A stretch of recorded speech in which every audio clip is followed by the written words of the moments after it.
correction de l'exercice numéro 10. Donc, c'est le premier exercice sur les fonctions affines. Donc, je rappelle ce qu'est une fonction affine. Une fonction affine, c'est une fonction de la forme f de x égale ax plus b.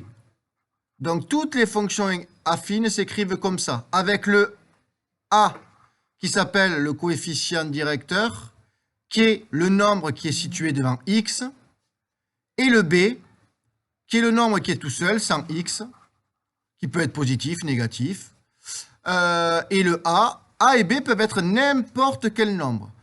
Et a et b peuvent aussi être 0. Donc, ce qu'on va appeler des cas particuliers. Si b égale à 0, on se retrouve sur une fonction qu'on connaît depuis un moment qui s'appelle la fonction linéaire. Par contre, si a égale à 0, hop, donc on enlève le a et on le remplace par 0, ça fait 0x plus b, et 0x, mais bon, il n'y a plus de x. Donc on se retrouve avec juste b qui s'appelle l'ordonnée à l'origine, et les fonctions f de x égale à juste b, donc juste un nombre, ça s'appelle des fonctions constantes. Et les fonctions constantes sont aussi des fonctions affines. Donc, les fonctions linéaires sont des fonctions affines, les fonctions constantes sont aussi des fonctions affines. Donc, bon, toutes les fonctions de la forme ax plus b sont des fonctions affines. Bref, on pourrait résumer ça en disant qu'on a un grand sac avec toutes les fonctions affines, et dans ce sac-là, il doit y avoir les fonctions constantes et les fonctions linéaires. Et quel va être le croisement des fonctions constantes et linéaires? Une fonction qui sera constante et linéaire. Donc, le croisement des deux, ce serait une fonction donc, constante. Ça veut dire que la pente est égale à 0. Et elle est aussi linéaire, donc ça veut dire qu'elle passe par 0. Elle est constante, donc elle est droite, et elle passe par 0. Donc c'est la fonction f de x égale à 0, ça serait en fait l'axe horizontal. Bon, ça c'est pas forcément très grave. Maintenant, on va pouvoir passer à nos fonctions là. La fonction f, elle est bien de la forme ax plus b. On a a qui égale à 4 et b qui égale à moins 3. Donc, f est bien une fonction affine. Attention, le b, c'est un petit piège. C'est aussi une fonction affine. Le a, attention, c'est ce qui est situé devant x. Et ici, c'est pas 2, c'est moins 2. Et le b est égal à quoi, Damien? 5. Ok, belle réponse de Damien.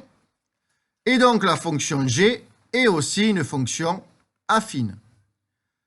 Attention, on passe au h. Le h, il n'y a plus de b.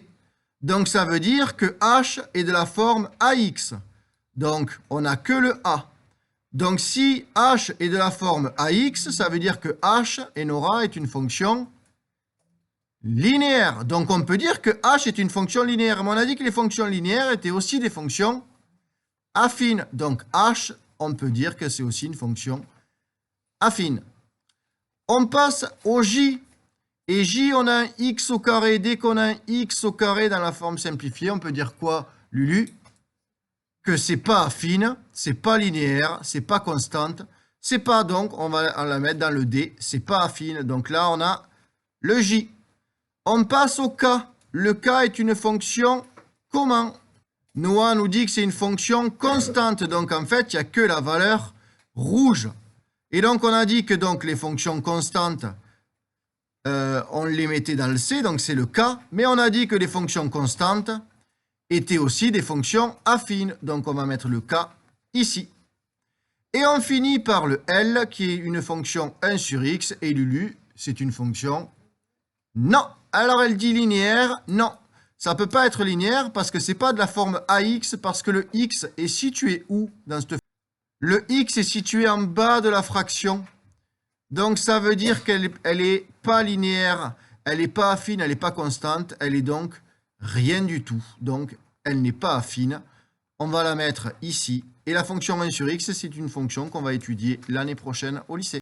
Noah vient de me poser la question, au lieu d'avoir 1 sur x, si on avait x sur 1, il m'a dit que ça serait une fonction constante. J'ai dit non, parce qu'il y a x sur les fonctions constantes, il n'y a plus de x. La fonction x sur 1 ben, serait une fonction linéaire avec x, et donc devant il y a 1, ben 1x, c'est la fonction linéaire de coefficient 1. L'exercice est fini.